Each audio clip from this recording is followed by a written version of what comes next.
The Valdari had been watching Earth for 3 centuries, ever since their ancestors first seeded the blue planet with primitive life forms. To them, it was nothing more than an experiment gone awry, a biological laboratory that had somehow produced an infestation of violent, chaotic beings called humans. Commander Thane stood on the bridge of the flagship Dominion, his silver eyes scanning the tactical displays. The human homeworld hung before them like a jewel, completely unaware of the approaching fleet. 200 warships, each the size of a small moon, drifted silently through the void. This would be simple: cleanse the planet, restart the experiment properly. "Sir, we're receiving transmissions from the surface," reported Lieutenant Kale. "From the communications station, they appear to be welcoming messages." Thane's mandibles clicked in amusement. The humans were transmitting greetings in dozens of languages, sharing mathematical principles, even broadcasting their crude music. How pathetically naive. "Ignore them," Thane commanded. "Begin planetary bombardment in 60 minutes. Make it quick." What the Valdari didn't know was that humanity had been preparing for this day since 1947, when the first crashed scout ship had been recovered in a desert in New Mexico. For 78 years, humanity had reverse-engineered alien technology, prepared defenses, and most importantly, studied their visitors. Dr. Lisa Park sat in the underground bunker beneath the Colorado mountains, her fingers dancing across holographic displays. She had spent 20 years of her life preparing for this moment, ever since joining the Terran Defense Initiative. "They're using standard approach vectors," she reported to General Torres, who stood grimly behind her. "Just like the simulations predicted. Their energy signatures match the theoretical models we built from the wreckage." "And our response?" Torres asked. Lisa smiled grimly. "Project Lazarus is online. All sleeper ships are in position. The backup colonies have been notified." Above them, the Valdari fleet opened fire. Brilliant beams of energy lanced down toward major population centers. But instead of devastating cities, the beams struck sophisticated shield generators that had been hidden beneath urban centers for decades. The energy was absorbed, redirected, and stored. Thane's silver eyes widened as his sensor readings came back. "Impossible. Their technology is primitive.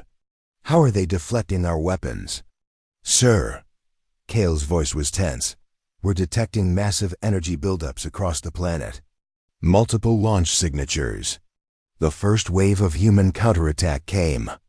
Not from the surface, but from behind. Sleeper ships that had been drifting in the outer system for 50 years suddenly came online, their crews awakening from cryogenic sleep. These weren't the clumsy chemical rockets the Valdari expected. They were fusion-powered warships, built with technology learned from studying crashed alien vessels. Captain Rodriguez commanded the Defiance, humanity's first true starship. His crew of 200 had volunteered for a 50-year sleep, waiting for this day. Now they struck at the Valdari fleet's rear guard with weapons the aliens had never encountered. Humans had taken Valdari energy weapons and made them better. They had studied Valdari shields and found ways to penetrate them. Most importantly, they had learned something the aliens had never considered. Humans fought differently when their backs were against the wall. The Valdari were precise, methodical. They followed established tactical doctrines developed over millennia of conquest. Humans were chaotic, unpredictable, and absolutely vicious when defending their home. "They're using our own technology against us," Thane realized with growing horror as his fleet began taking casualties. "How is this possible?" The answer came in the form of a transmission from the surface. Dr. Park's face appeared on his viewscreen, calm and determined. "Commander Thane of the Valdari Hegemony," she said, somehow knowing his name and rank. "We know who you are. We know why you're here. We've been waiting for you." Thane's mandibles clicked nervously. "You are an infestation on our world. We created you. We can destroy you. You made one critical error in your calculations, Lisa replied. You assumed we would remain primitive. You assumed we wouldn't learn. You assumed we wouldn't prepare. She paused, her eyes hard. You assumed we wouldn't survive your first wave and use it against you. The second phase of the human defense began. From hidden installations across Earth, massive railguns fired projectiles at a significant fraction of light speed. These weren't sophisticated weapons. They were simply chunks of metal accelerated to incredible velocities.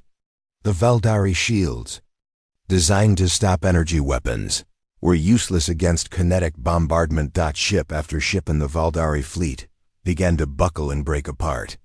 The aliens found themselves facing an enemy that didn't fight fair, didn't follow established rules of engagement, and seemed to take perverse pleasure in turning their own weapons against them. But the most shocking revelation came when the third phase began.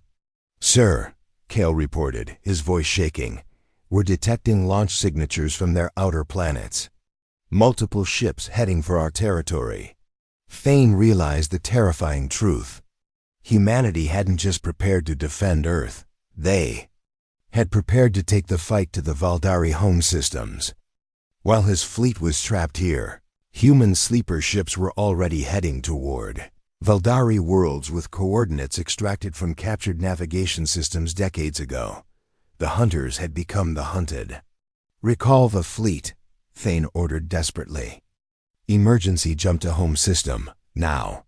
As the surviving Valdari ships limped away through hyperspace, Dr. Park sent one final transmission. Next time, maybe you'll remember why humans became the dominant species on a planet full of predators. We don't just survive, we adapt, we learn, and we fight back. The Valdari had come to reclaim their experiment.